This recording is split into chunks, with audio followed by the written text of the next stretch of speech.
Dragi moji prijatelji, veliki pozdrav. Vaš skuter radi ovako.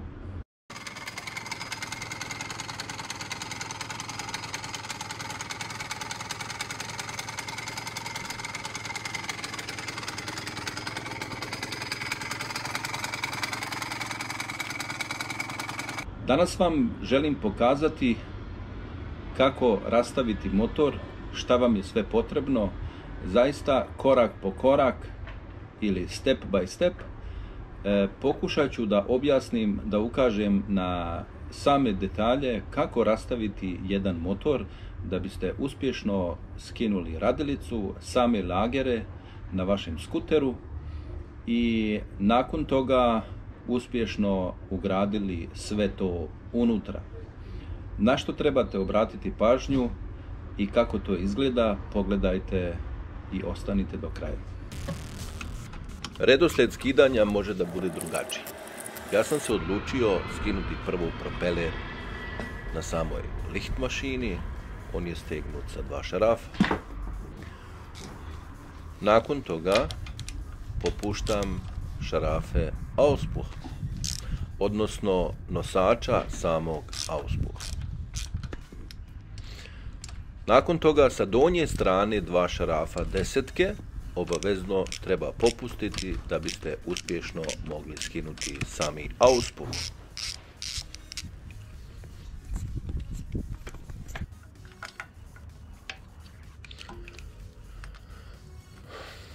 Kablovi malo smetaju, pomjerite to u stranu od lift mašine i uljne pumpe.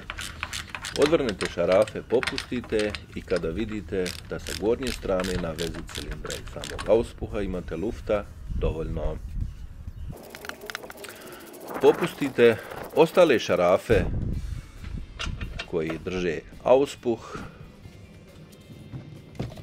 i time ste uspješno oslobodili auspuh za skidanje.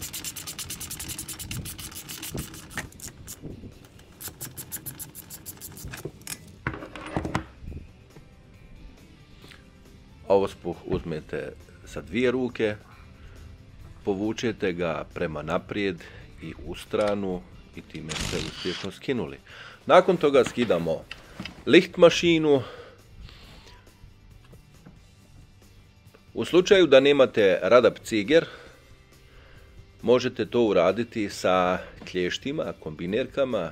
Morate posjedovati tehniku za to.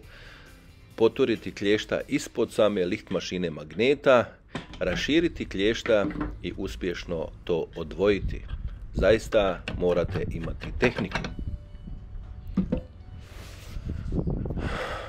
Nakon toga skidamo samu lift mašinu koja je vezana sa 2 šarafa osmice.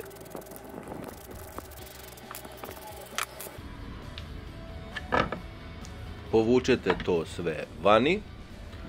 Pazite na sami kabel, odnosno instalaciju koja ide od lift mašine prema gore i kabel uljne pumpe.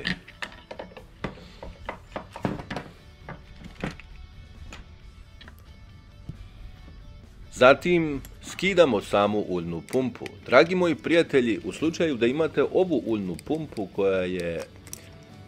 koja radi na principu većeg broja obrtaja, to sranje maknite i postavite uljnu pumpu koja ima sajlu.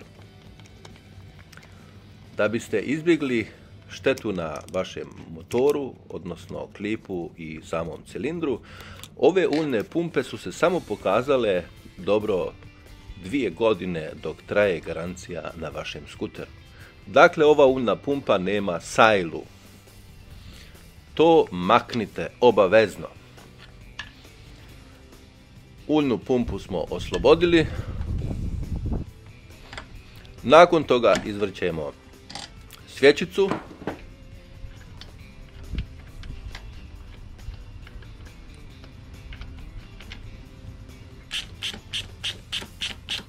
Četiri šarafa glave cilindra skidamo.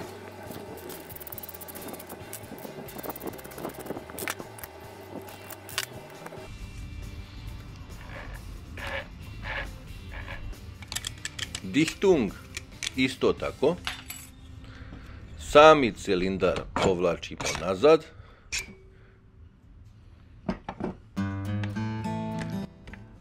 Ostala nam je Anzaugstutzen ili usisna grana koja je vezana sa 4 imbus šarafa.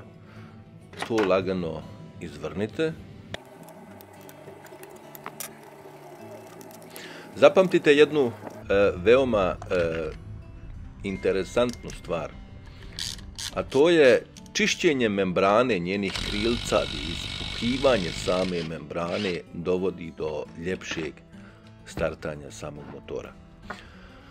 Nosač samog auspuha isto ćemo odstraniti. Pazite na ovaj dio, nemojte da ga zagubite. Gumu potrebno skinuti, samo je lagano povučete prema nazad.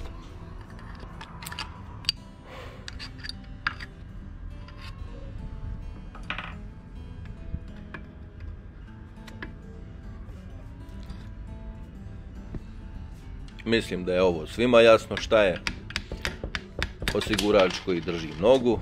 Njega je potrebno izbiti, ali to još nećemo do samoga kraja raditi. Guma je slobodna, možemo da je svučemo, ali to ćemo ostaviti za kasnije. Vidite ovdje imate ovaj prsten, Semmering. Ovo je dio koji pokreće vašu uljnu pumpu. Obratite pažnju sada na njega. Vidite li ove 4 prosjeka u samom tom krugu? Vidite? Tu uliježe jedan štift, ovaj. Gledajte sada dobro. U slučaju kad skinete to se zna desiti ako stoji sa donje strane radilica da ispadne sam i vi onda kontate vidi neko nešto izgubio. Gledajte, ovaj dio je glavni pokretač vaše uljne pumpe. Ako njega niste postavili, znajte da imate ribanje motora, prvo lijepljenje klipa i onda samu štetu na klipu. Njega nemojte ni u kom slučaju zaboraviti. Nakon toga imate još jedan Semmering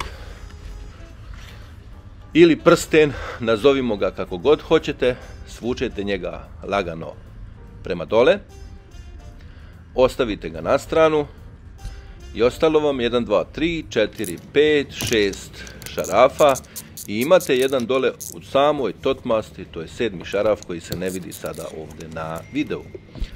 Popustite te šarafe i ako niste sigurni, niste to nikada radili, pošto su šarafi sami po sebi određene dužine, da ne biste pomiješali ili da vam negdje ne bi proklizao.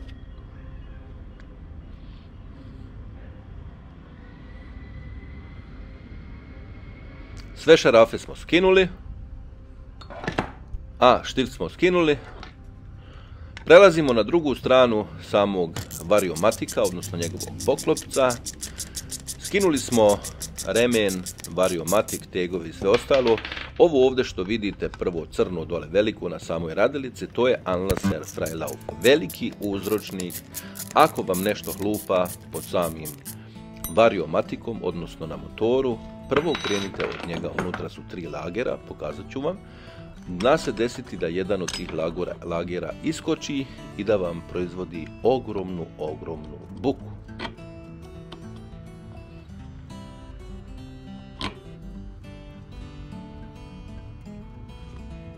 Gledajte, 1, 2, 3, postavljeni su u trokutu. Jedan od lagera koji iskoči proizvodi ogromnu buku. Ovaj dio ne možete skinuti dok ne skinete Anlasser Ritzel ili pokretač sami gore. Ispred njega ima jedna mala šajba. Skinete tu šajbu ili podlošku. Nakon toga skidate Ritzel.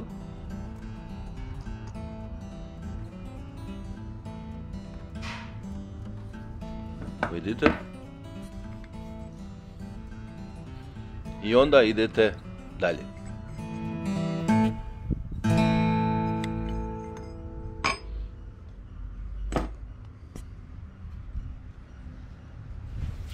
Ispod njega imate jedan igličasti ležaj.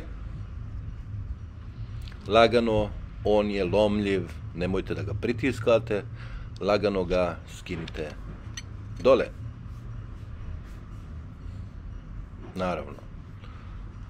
I ovaj dio skidate i time ste uspješno oslobodili variomatik zajce, odnosno stranu. Ostao vam je još jedan sigurnosni prsten koji leži unutra prije samog semerina. Skidamo klip.